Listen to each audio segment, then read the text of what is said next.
ಮೊದಲೆಲ್ಲ ಈ wardrobe cupboard space ನನಗೆ ಅಂತಾನೆ ಫುಲ್ ಇತ್ತು. ಇವಾಗ ಅರ್ಧ ನಿನಗೆ ಬಿಟ್ಕೊಟ್ಟಿರೋದ್ರಿಂದ ನನ್ನ ಐಟಮ್ಸ್ ಯಾವುದೂ ಸಿಗ್ತಾ ಇಲ್ಲ. ಅದನ್ನ ಯಾಕೆ ನೀನೇ ಏನೇನೋ ಅಪಾರ್ಥ ಮಾಡ್ಕೊಂಡು ನನ್ನ ಮೇಲೆ ರೇಗಾಡ್ತಾ ಇದೆಯಾ? ಕುಂಬಳಕಾಯಿ ಕಳ್ಳ ಅಂದರೆ ನೀನು ಯಾಕೆ ಹೆಗ್ಲು ಬಿಟ್ಟು ನೋಡ್ಕೊತಾ ಇದೆಯಾ? ಹೋಗೆ ಸೈಡ್ಗೆ.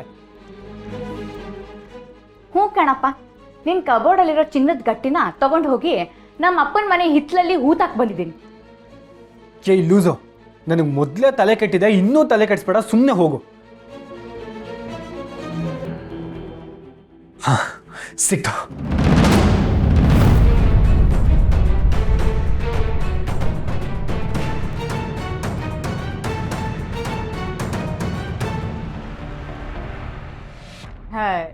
ಇದೊಂದು ಖರ್ಚಿಫ್ಗೆ ಖಜಾನೆನೇ ಲೂಟಿ ಆಗಿದೆ ಅನ್ನೋ ಥರ ಆಡ್ತಿದ್ದಾನೆ.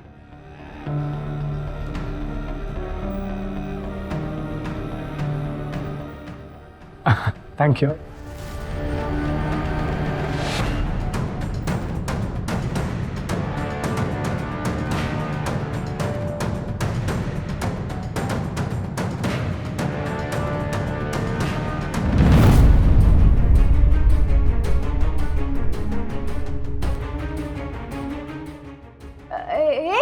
ಇದು ನಮ್ಮಿಬ್ರಿಗೆ ಬಂದಿರೋ ಗಿಫ್ಟ್ ತಾನೆ?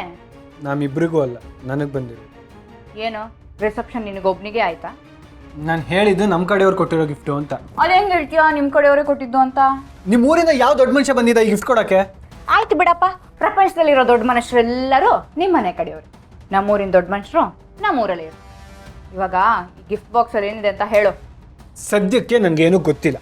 ಗೊತ್ತಾದ ಮೇಲೆ ನಿನಗೂ ತಿಳಿಸ್ಬೇಕು ಅಂತ ಅನಿಸಿದ್ರೆ ತಿಳಿಸ್ತೀನಿ, ಸರಿನಾ?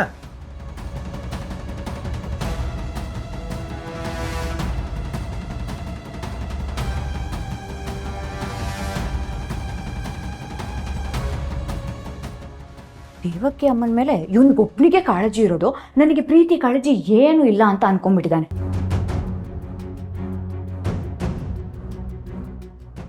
ನಾನವತ್ತು ಮನೆಗೆ ವಾಪಸ್ ಬಂದಿನ ದೇವಕ್ಕೆ ಅಮ್ಮ ನನ್ನನ್ನು ಕರ್ಕೊಂಡು ಹೋಗಿ ಏನೆಲ್ಲ ಮಾತಾಡಿದ್ರು.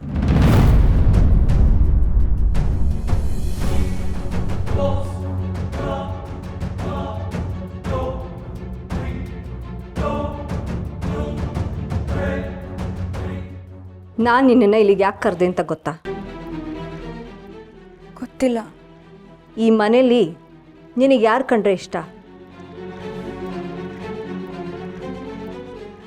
ಪರವಾಗಿಲ್ಲ ಹೇಳು, ಯಾರು ಕಂಡ್ರೆ ಇಷ್ಟ? ಈ ಮನೇಲಿ ನನಗೆ ಎಲ್ಲರೂ ಕಂಡ್ರೆ ಇಷ್ಟ. ಓ, ಮತ್ತ್ಯಾಕೆ ಮನೆ ಬಿಟ್ಟು ಹೋದೆ? ನೀನು ಇಷ್ಟಪಡೋ ಜನ ಈ ಮನೇಲಿದ್ದಾರೆ ಅಂದಮೇಲೆ ಅವ್ರನ್ನೆಲ್ಲ ಬಿಟ್ಟು ಹೋಗೋದಕ್ಕೆ ನಿನಗೆ ಮನಸ್ಸು ಹೇಗೆ ಬಂತು? ನಾನು ಇಷ್ಟಪಡೋ ಜನಕ್ಕೆ ನನ್ನಿಂದ ಹಿಂಸೆ ಆಗ್ತಿದೆ ಅಂತ ಗೊತ್ತಾದ ಮೇಲೆ ಇಲ್ಲಿರಬಾರ್ದು ಅಂತ ಹೋದೆ ಅಮ್ಮ. ಈ ಮನೇಲಿ ನಿನ್ನ ಕಂಡ್ರೆ ತುಂಬ ಇಷ್ಟ ಯಾರಿಗೆ ಅಂತ ಹೇಳು? ನಿಮ್ಮ ಅಜ್ಜಿ ತಾತ ಬಿಟ್ಟು. Any guess? ಗೊತ್ತಿಲ್ಲ. ನೀನಿಲ್ಲಿರೋದು ನನಗೆ ಸ್ವಲ್ಪನೂ ಇಷ್ಟ ಇಲ್ಲ.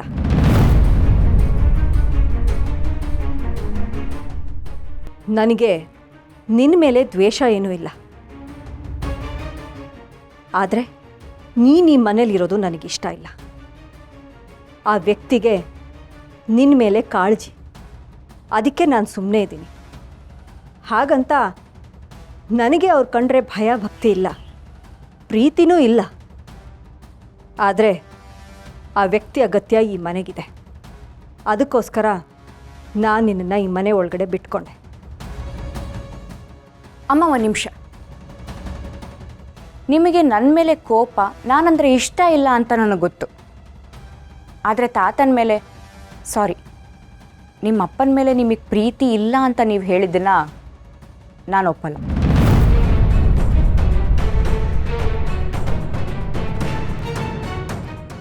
ನೀವು ಅವ್ರನ್ನ ಅಪ್ಪ ಅಂತ ಕರೆಯಲ್ಲ, ಮುಖ ಕೊಟ್ಟು ಮಾತಾಡಲ್ಲ ಅನ್ನೋದು ನನಗೆ ಗೊತ್ತು. ಆದರೆ ನಿಮಗೆ ಅವ್ರ ಮೇಲೆ ಪ್ರೀತಿ ಕಾಳಜಿ ಎಲ್ಲ ಇದೆ. ಅದನ್ನು ಯಾಕೆ ತೋರಿಸ್ಕೊತಾ ಇಲ್ಲ ಅನ್ನೋ ಕಾರಣ ನನಗೆ ಗೊತ್ತಿಲ್ಲ. ಆದರೆ ನಿಮಗೆ ಅವ್ರ ಮೇಲಿರೋ ಪ್ರೀತಿ ನನಗೆ ಗೊತ್ತಾಗ್ತಾ ಇದೆ. ಧರ್ಮರಾಜ್ ಕಟ್ಟಿರೋ ಸಾಮ್ರಾಜ್ಯನ ಕಾಪಾಡ್ತಾ ಇರೋದು ದೇವಕಿ. ಧರ್ಮರಾಜ್ ಹೆಸರು ಹಾಳಾಗಬಾರ್ದು ಅಂತ ನಿದ್ದೆಗೆಟ್ಟು ಕೆಲಸ ಮಾಡ್ತಿರೋದು ದೇವಕಿ. ಧರ್ಮರಾಜಿಗೆ ಸ್ವಲ್ಪ ಕಷ್ಟ ಬಂದರೂ ವಿಲವಿಲ ಅಂತ ಒದ್ದಾಡೋದು ದೇವಕಿ. ಧರ್ಮರಾಜ ಅಗತ್ಯ ಈ ಮನೆಗಿದೆ ಅಂತ ತಿಳ್ಕೊಂಡಿರೋ ದೇವತೆ. ಧರ್ಮರಾಜ್ಗೋಸ್ಕರ ತನಿಗೇ ಇಷ್ಟ ಇಲ್ದಿರೋ ವ್ಯಕ್ತಿನೂ ಈ ಮನೇಲಿ ಇರೋಕ್ಕೆ ಒಪ್ಕೊಂಡಿರೋ ದೇವತೆ. ಈ ದೇವಕಿಗೆ ಧರ್ಮರಾಜ್ ಮೇಲೆ ಪ್ರೀತಿ ಕಾಳಜಿ ಇಲ್ಲ ಅಂದರೆ ನಾನು ನಂಬಲ್ಲ. ಏಯ್, ಎಲ್ಲ ಗೊತ್ತಿರೋ ಅಧಿಕ ಪ್ರಸಂಗಿ ಥರ ಮಾತಾಡಬೇಡ. ನಿನಗೆ ಗೊತ್ತಿಲ್ಲದೆ ಇರೋದು ತುಂಬಾ ಇದೆ.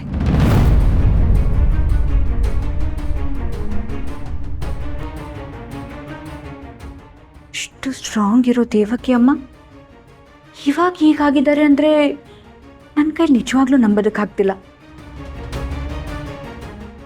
ಇಲ್ಲ, ದೇವಕಿ ಅಮ್ಮ ಮೊದಲಿನ ಥರ ಸ್ಟ್ರಾಂಗ್ ಆಗಬೇಕು. ಆಗೋ ಹಾಗೆ ನಾನು ಮಾಡ್ತೀನಿ.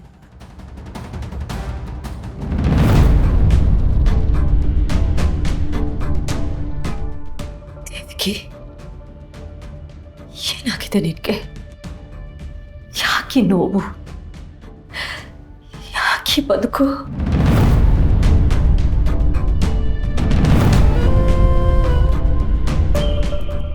ದೇವಕಿ, ಏನಾಯ್ತು?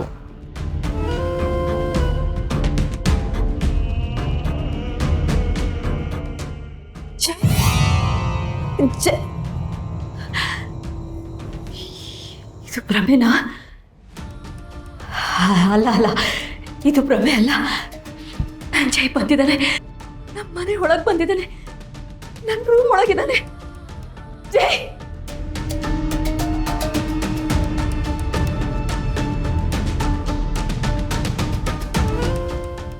ಒಂದು ನಿಮಿಷದಲ್ಲಿ ಎಲ್ಲ ಬಚ್ಚಿಟ್ಕೊಂಡೆ ಜೈ.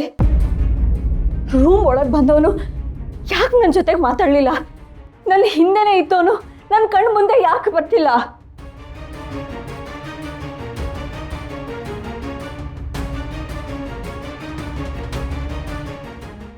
ಇಷ್ಟು ವರ್ಷ ಕಣ್ಮರೆ ಆದವನು ಈಗ ಕಣ್ಣ ಮುಚ್ಚಲೆ ಯಾಕೆ ಆಡ್ತಿದ್ದಾನೆ? ಅವನು ಸತ್ತೋಗಿದ್ದಾನೆ ಅಂತ ಅನ್ಕೊಂಡು ನಾನು ಕಲ್ಲಾಗಿ ಹೋಗಿದ್ದೆ. ಈಗ ಕಣ್ಮುಂದೆ ಬಂದು ಈ ಕಲ್ಲಿಗೆ ಜೀವ ಕೊಟ್ಟು ಪ್ರಾಣ ಯಾಕೆ ತಿಂತಿದ್ದಾನೆ?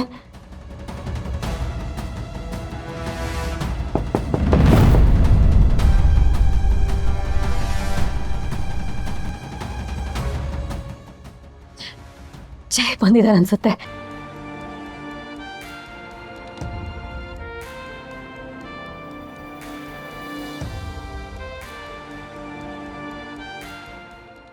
Come in.